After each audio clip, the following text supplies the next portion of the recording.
what are some key considerations when designing and implementing like an enriched environment for your captive chameleons? Okay. Obviously, we prefer those hybrid enclosures we talked about, but how many are you giving them different basking spots? Obviously, are you giving live plants? What live plants are you using? How are you setting up your most of your enclosures? Okay. Well, I'll start off by saying before any enrichment can happen, the most critical thing is that the chameleon has a sense of security. And so that chameleon needs to feel like they can get away and hide. And this is where dense foliage comes in. So every enclosure, cage, chameleon home needs to have dense foliage that the chameleon can hide behind.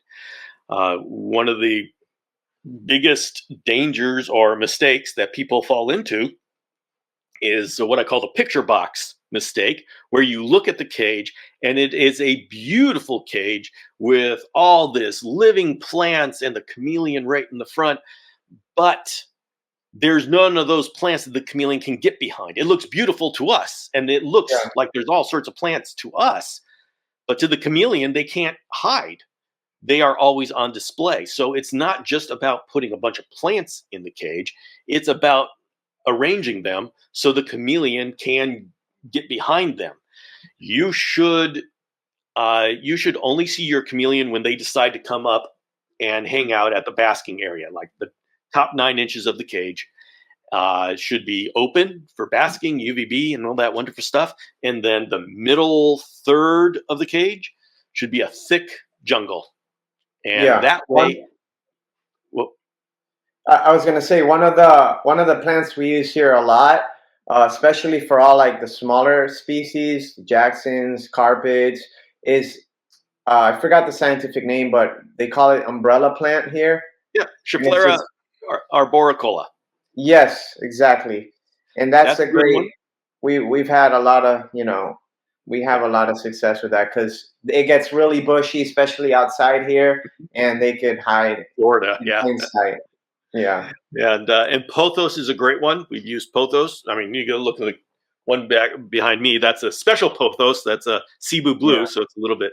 I kind of become a plant nerd, and I love gardening in these enclosures. But you yeah, see that that's a huge, thick thing, and a chameleon can go inside of there. Now, yeah. it doesn't mean that the entire cage has to be filled with plants. All it means Right. is there's got to be an area that is thick enough that the chameleon can go behind it and feel like they are hiding. I mean, that the chameleon's defense, you got to get into the mind of the chameleon. How does a chameleon feel safe? It's when they're not seen. They don't have claws, they don't have armor, they don't have all this defensive stuff to where they can sit out in the open and saying, "Come get me." No, they have to hide. They're soft and good to eat. Yeah, So they know their yeah, best defense is being inside of plants and not being seen. So give that to them. That is the number one place to start when you're wanting to enrich your chameleon. And after that, it's having uh, a lot of things in their living area to details. I mean, they have brains, especially as the babies, they need those brains to be firing off. They need things in their cage. We don't know how much they need. This is so new to our thinking, and we're working. And this is right now. This is what I'm calling the enrichment generation. If you hear my podcasts, because this is really the first generation of, and when I say generation, I mean of people coming into the hobby, not just your chronological age, but when you're right. into the hobby and saying, okay, I'm here, what's going on? This is the age where they're starting to care about chameleons and the brain and their emotional and mental development, which is an amazing stage of our community growth. We started off with how can we keep them alive for more than 6 months? I was there for this stage. I'm glad we're past that stage. Then it was how can we breed them? Then it was how can we breed them consistently to the point where now we have businesses that can breed them consistently. And you get these panther chameleons, different morphs that are always available. Huge accomplishment. Now it's to the point, how can we enrich them? How can we care about their mental and emotional health? And so this is the generation that cares about that. All the other stages were absolutely necessary to be able to get to this point. And unfortunately, there's a number of, you'll find people all over who have stopped at any one of those stages and says, okay, I'm done. We don't have to go any further. But the people starting now are looking at all of that saying, thank you very much. Now, what can I do to really focus in on how to do a healthy, holistic approach to these chameleons? And so the environment, what's surrounding them, have it have plants and insects, different feeder insects. Every now and then release a fly in there, a flying insect, green insect. And so all of these things are things that their mind says, hey, I like that. Don't worry about if a hawk flies over or they get a little bit of stress. As Philippe de Vaugelet says, stress is life, or life is stress. That's what he says. But that's a stress spike, and it gets the blood moving. That's okay. It's the chronic stress, like cohabitation, always having a chameleon in with them. They don't like to be together. That's going to kill them. And so provide this kind of all these different variations in their environment. And I'll say, we really don't know.